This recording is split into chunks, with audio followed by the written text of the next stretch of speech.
بعد أن صورنا جثث عصابات الأسد في داخل المشفى الوطني في جسر الشغور، سنصور الآن جثث العشرات من عصابات الأسد، ضباط وصف ضباط وعناصر ممن كانوا يحاولون الهروب من المشفى الوطني في جسر الشغور باتجاه القرى الموالية، والذين وعدهم بشار الأسد ووعد أهاليهم بأنه سوف يفك الحصار عنهم.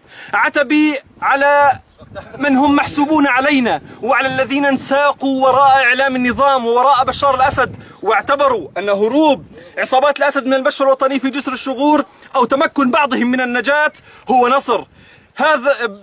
ونسيوا أن المشفى الوطني قد تحرر بشكل كامل، ونسيوا أن الضغط قد خف علينا، وأن محاولات عصابات الأسد للتوقف قد خفت علينا.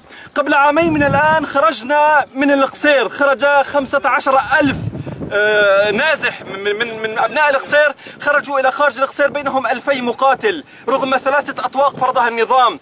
ويومها اعتبر الجميع أن خسارتنا للقصير هي هزيمة، فلماذا اليوم يعتبرون أن هروب عصابات الأسد والذين قتل أكثرهم لماذا يعتبرونه نصرا لآل الأسد وهزيمة للمجاهدين؟ سوف نصور لكم الجثث.